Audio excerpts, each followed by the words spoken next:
Okay, so we're diving right on in. We're gonna ask the challenging question or the controversial question. Because I know you have a top secret job. And I don't know what I can ask you, but I can ask you, what can you tell us about what you do for work?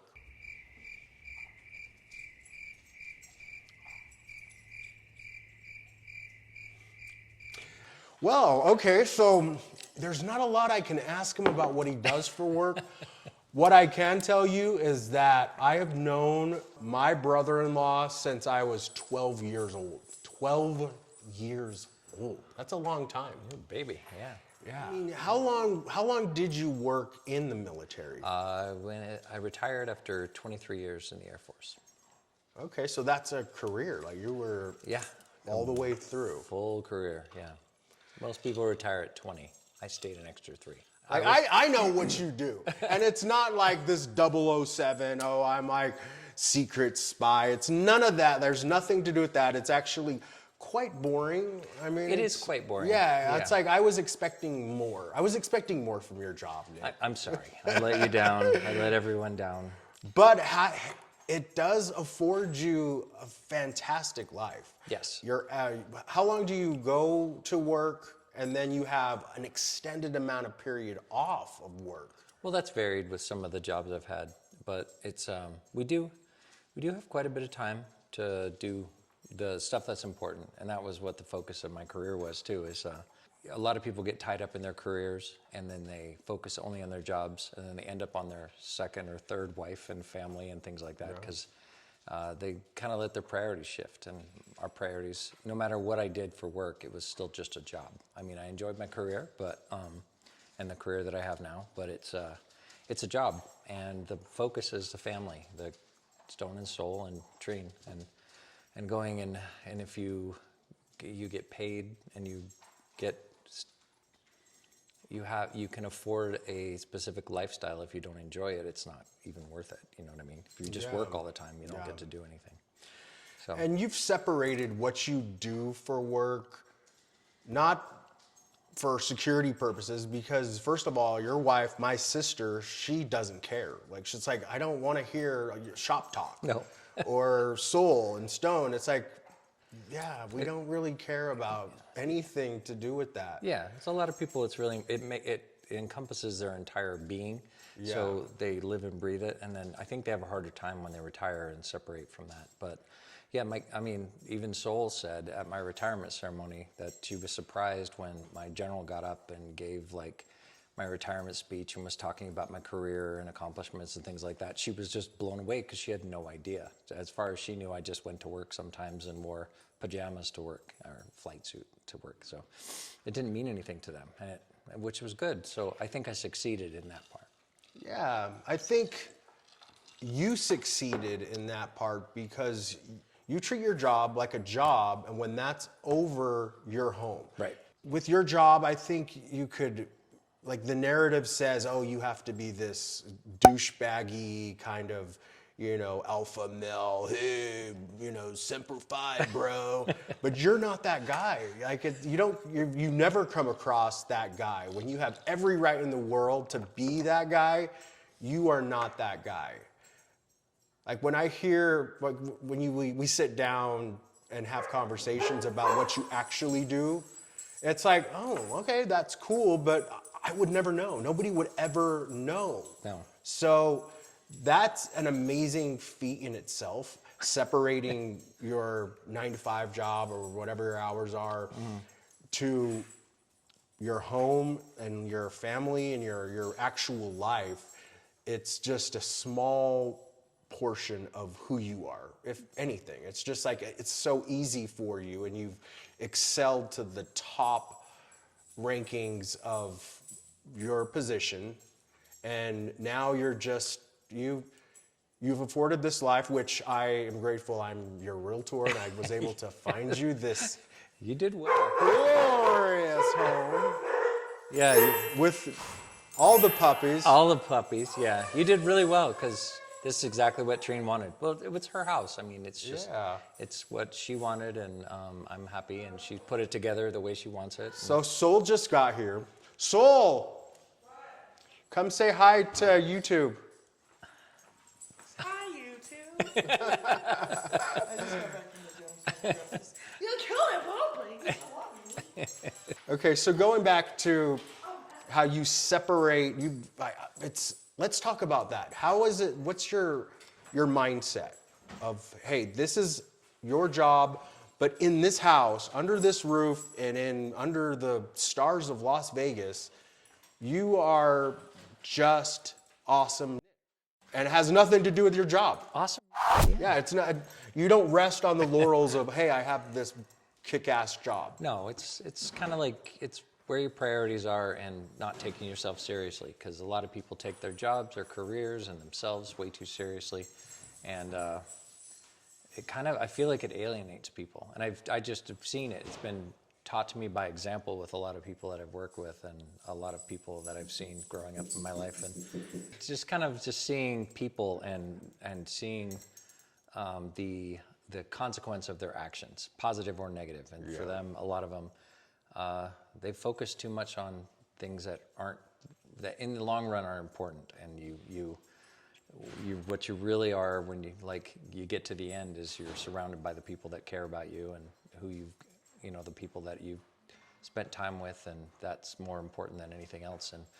And then, but your job accolades and all that stuff, it just goes away. Like, it's most of those people are gone from your life by the time you get to the end, and nobody cares. And I mean, there's a lot of military guys that have like these walls full of like their flags and their accomplishments and their awards and all this crazy stuff that I call it the I'm so cool wall. And you know that they're military, you know they served and all the other stuff. All my stuff's in a box in the garage. I was just going to say, you have none of that. There's none of that here. No. And I think, first off, it wouldn't go with the whole decor scheme. It's true, yes. It definitely wouldn't go with the decor. So that's commendable in itself, just being able to do your 100%, give 100% of yourself at your job, but just leaving it behind. Well, it's a choice, and I just, people probably figure that out way too late, that their job's still just a job, and then they waste a bunch of time and energy and focus on that, and then they'll let other things. It's balance, you know.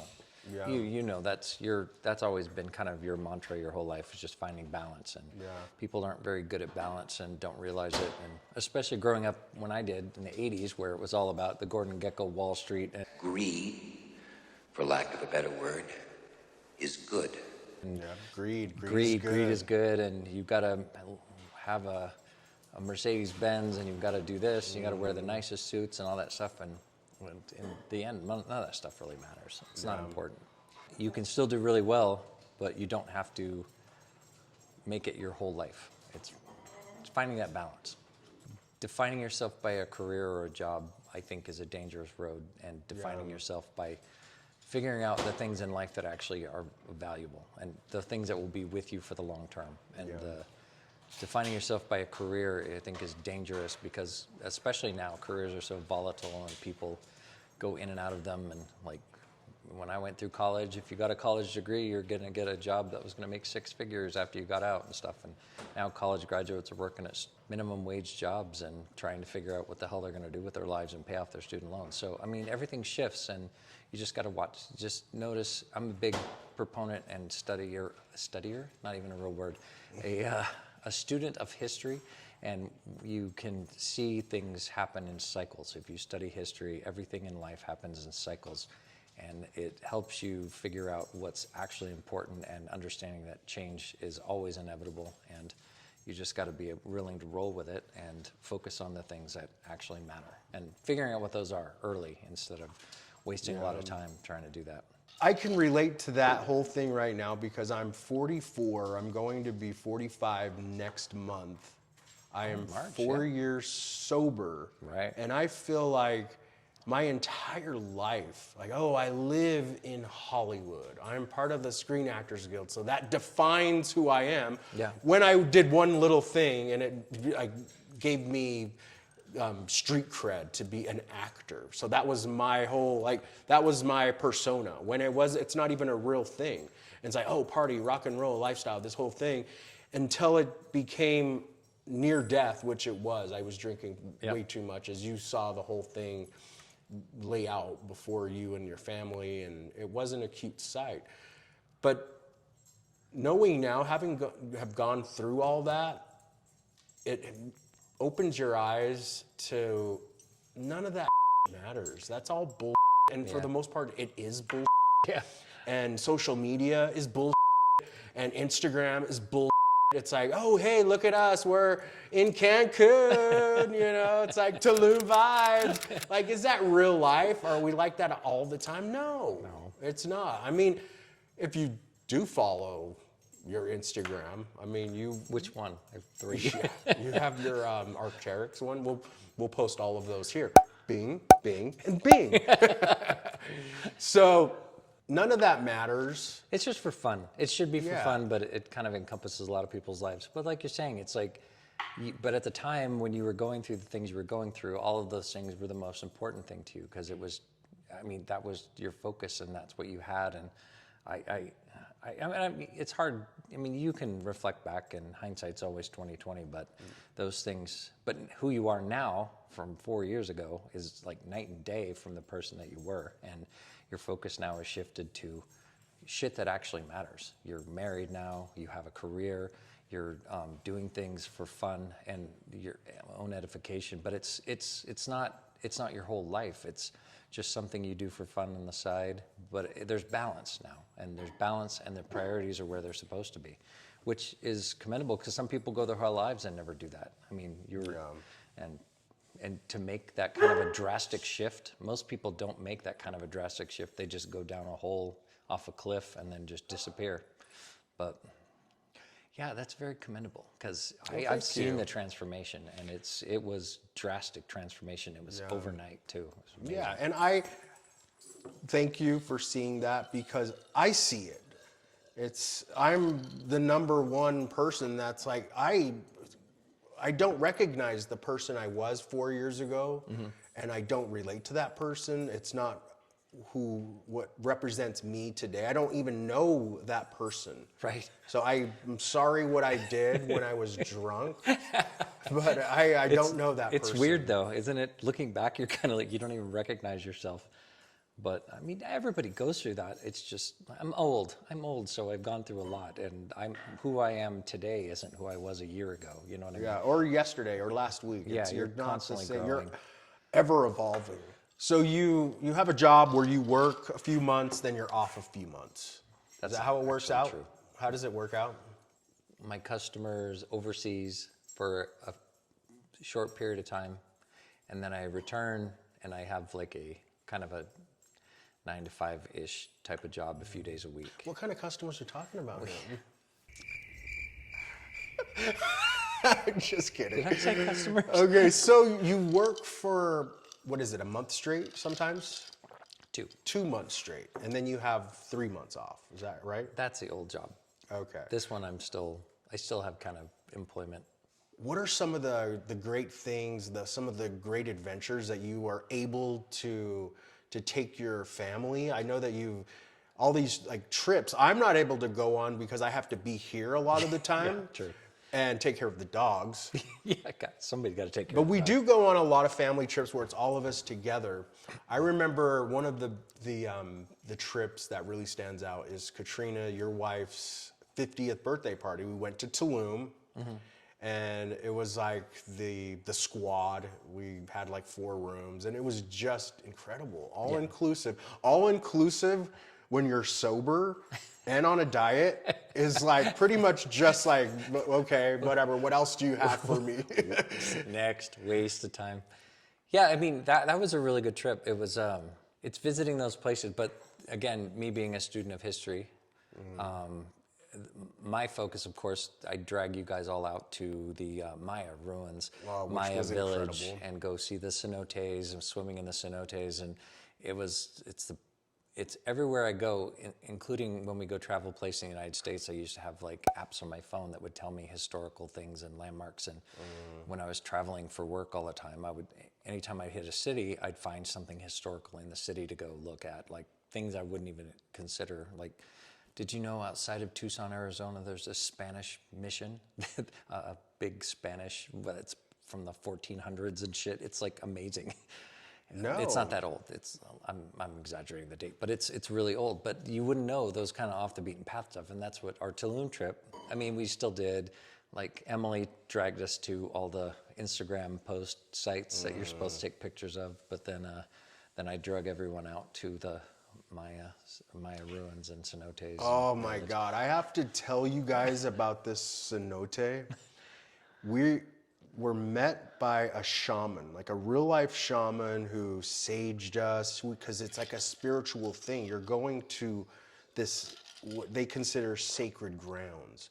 And so you're cleansing yourself of all of your worldly energies. And I was there for it. As you know, I grew up from my sister in Hawaii, Deanne, very, very spiritual and into the whole energy, and Arizona is like the energy vortexes. It's not what I subscribe into now, but I understand it and I get it and I appreciate it.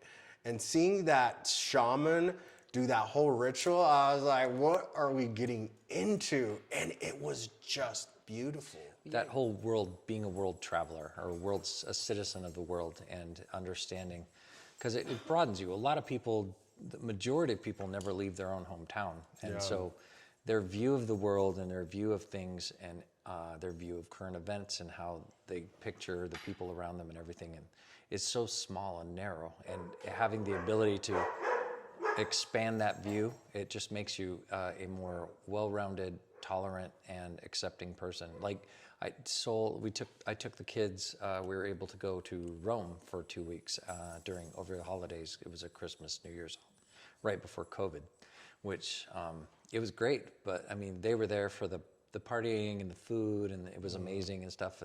But of course, I drug them to all the historical sites, out to like this aqueduct park in the middle of nowhere that no tourists ever go to. We went and saw Pompeii. Oh, that is crazy. Have you seen this? Pompeii has, like, you could see the shape of people that were like in the moment of death. Yeah. Like in this. They were covered with ash. Yeah, and the they're town just like there, like, yeah. oh wow, now that would be cool. I would love to see that. Yeah, and they appreciated it, and having me talking tour guide constantly. And it's I don't know. I mean, yeah, I know what you mean. But most tourists go to places, and the places we pick for tourist destinations are mostly. It's not like I can't sit still and lay on a beach somewhere. Like a lot of people go on vacation, just relax and lay on a beach, and that bores the shit out of me. There's got to be a reason for the destination. Yeah. And usually for me, it's historical, and ancient historical is kind of the thing I'm shooting for.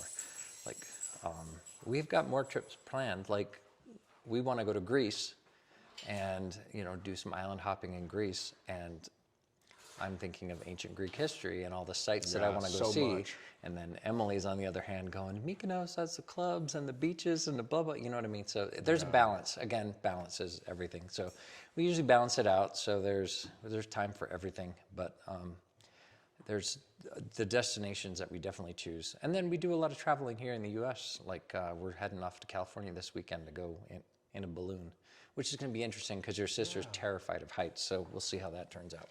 How long that lasts. In the wine country, in a balloon at 6 o'clock in the morning. Decadence, it's gorgeous. I love it. So opulent. Opulence, we have it. Well, your life that I had the opportunity to see, you've known me since I'm 12 years old. You've been a part of it. You've always been there. And I've seen you since you were in your early 20s, I think it was. And your stages of your life, and it's fascinating to see, and you don't get to see that unless it's through time, and usually time cuts a lot of people out, and I know that's the case for me. Yeah, that's true. They do.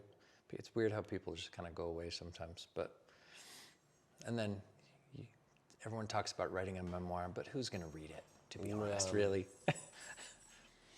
Well, it's been a wonderful little chat with you. Well, thanks for picking me, literally, Yeah. while I've been sitting here trying to drink my vodka. We don't drink on this show. Just kidding.